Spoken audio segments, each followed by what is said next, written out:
केंद्रीय विद्यालय संगठन जयपुर संभाग के ऑनलाइन शिक्षण कार्यक्रम में मैं महावीर चौहान एक बार आपका पुनः स्वागत करता हूं।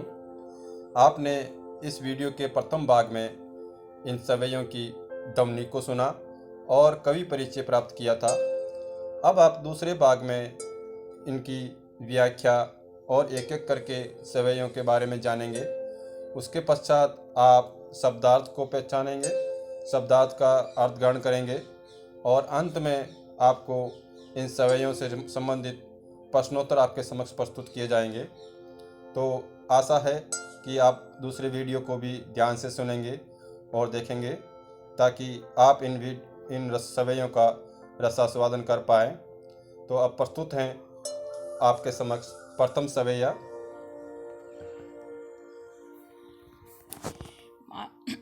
मानुष्य हो तो वही रस खानी, बसो ब्रज गोकुल गाँव के ग्वारन। जो पशु हो तो कहा बस मेरो, चरो नित्यानंद की धेनु मंझारन।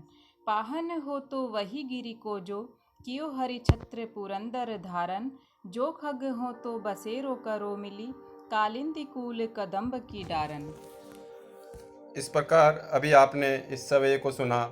इसमें रसखान ने मनुष्य, पशु, पाहन, खग के रूप में अगर जन्म मिलता है तो वो ब्रज भूमि में ही रहना पसंद करेंगे, ये बताया है। वो ईश्वर का सामीप्य चाहते हैं। तो अब इसकी व्याख्या आपके सामने। यहाँ पर रसखान ने ब्रज के प्रति अपनी श्रद्धा का वर्णन किया है। चाहे मनुष्य का शरीर हो या पशु का, हर हाल में ब्रज में ही निवास करने की उनकी इच्छा है। यदि मनुष्य हो तो गोकुल के ग्वालों के रूप में बसना चाहिए। यदि पशु हो तो नंद की गायों के साथ चलना चाहिए।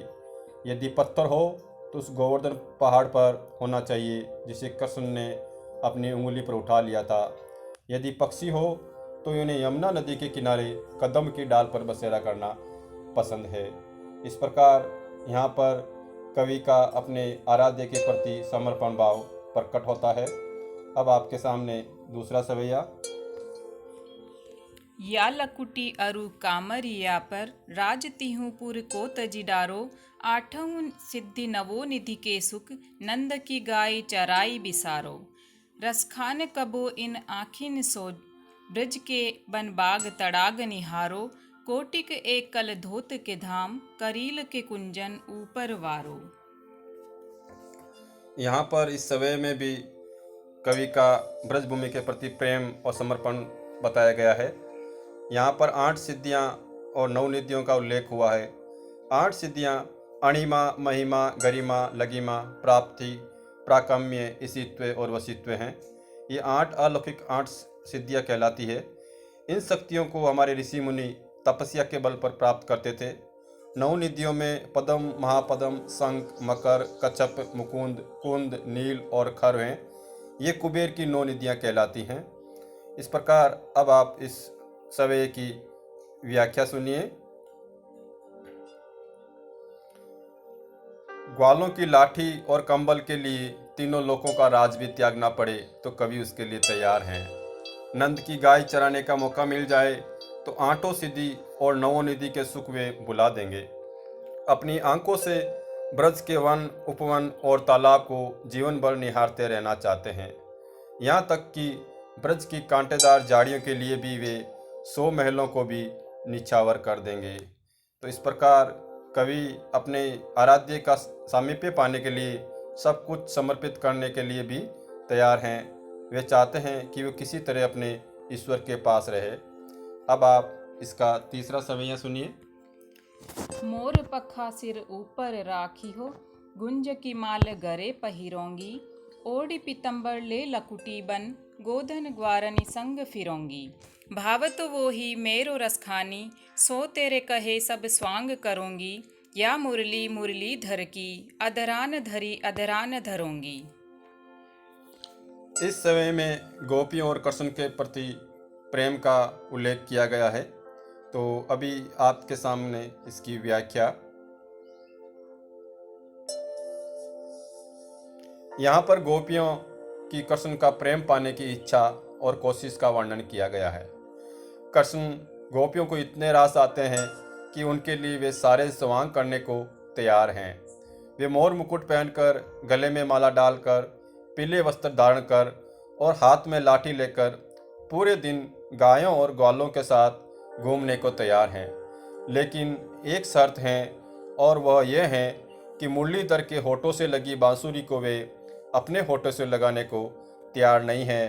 इसके पीछे कारण यह है कि गोपियाँ इस बांसुरी को अपना दुश्मन समझती हैं।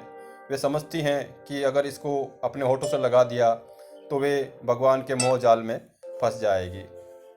अब आपके सामने अगला सवैया।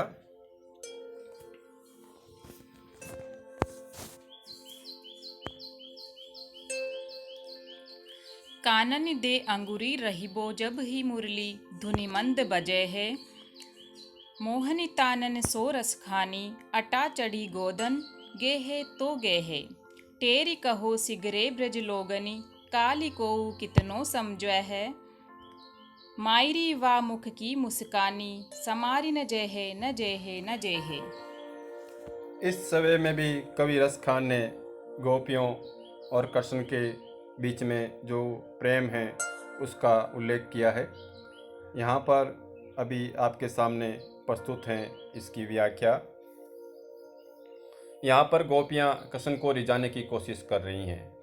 वे कहती हैं कि कृष्ण की मुरली की मधुर धुन बजेगी तो उसमें मगन होकर हो सकता है गायों भी अटारी पर चढ़कर गाने लगे।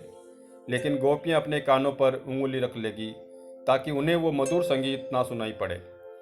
लेकिन गोपियों को ये भी डर है, और ब्रजवासी भी ये कह रहे हैं कि जब कृष्ण की मुरली बजेगी तो उसकी टेर सुनकर गोपियों के मुख की मुस्कान संभाले नहीं संभलेगी। उस मुस्कान से पता चल जाएगा कि वे कृष्ण के प्रेम में कितनी डूब गई हैं। तो इस प्रकार यहाँ पर गोपियों का कृष्ण के प्रति प्रेम और उनकी जो भावना है उसको इस सवे के माध्यम से प्रकट किया गया है। अब आपके सामने शब्दार्थ प्रस्तुत हैं। मानुष, मनुष्य, ग्वारन, ग्वाला, पशु, पशु, धेनु, गाय, मंजारन, बीच में, पाहन, पत्थर, गिरी, पर्वत, पुरंदर, इंद्र, कालिंदी, यमुना, खग, पक्षी, कदम्ब, एक वृक्ष, लकुटी, लाठी, कामरिया, कंबल, बिसारो, त्यागना, कलदौत, सोना चांदी, तड़ाग, तालाब, निहारो, देखना, धाम, महल,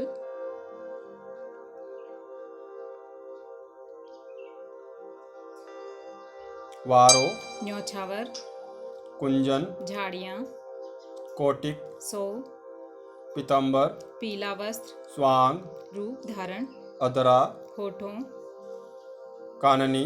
कानों। तो इस प्रकार इस सवय में जो ब्रज भाषा से संबंधित जो शब्द आपके सामने आए हैं उनका अर्थ आपको बताया गया। अब आप इन सवयों में जो काव्य सौंदर्य की अनुभूति हमें हुई हैं, काव्य सौंदर्य से तात्पर्य होता है काव्य की शोभा बढ़ाने वाले जो सवय, छंद, अलंकार प्रयुक्त हुए हैं उनके बारे में वर्णन। तो सबसे पहले सवैया छंद। पहला सवैया छंद। यह एक वर्णिक छंद है जिसमें 22 से 26 वर्ण होते हैं। यह ब्रज भाषा का बहुप्रचलित छंद रहा है। या लकुटी अरु कामर या पर राज तिहुपुर को तजिडारो 23 वर्ण। आठों सिद्धि नवो निधि के सुख नंद की गाय चराई बिसारो 24 वर्ण। दूसरा अलंकार अनुप्रास। कालिंदी कूल कदम्ब की डारन में क वर्ण की आवृत्ति होने के कारण अनुप्रास अलंकार है। दूसरा मुरली मुरली धर की अधरान धरी अधरान धरोंगी में म वर्ण की आवृत्ति होने के कारण अनुप्रास अलंकार है। इस प्रकार हमने यहाँ पर अलंकार और सवैया छंद के बारे में जाना। अब आपके सामने इन सवैयों से संबंधित प्रश्न अभ्यास हैं। आप इन प्रश्नों को अपनी अभ्यास पुस्तिका में करेंगे। तो आशा है कि आपको ये वीडियो पसंद आया होगा और आपने इसको ध्यान से देखा है। इसके लिए आप सभी को बहुत बहुत धन्यवाद। मैं महावीर चौहान, टीजीटी हिंदी प्रशिक्षित स्नातक शिक्षक, केंद्रीय विद्यालय क्रमांक 1, वायुसेना जोधपुर, एक बार फिर से आप सभी का स्वागत करता हूं। धन्यवाद।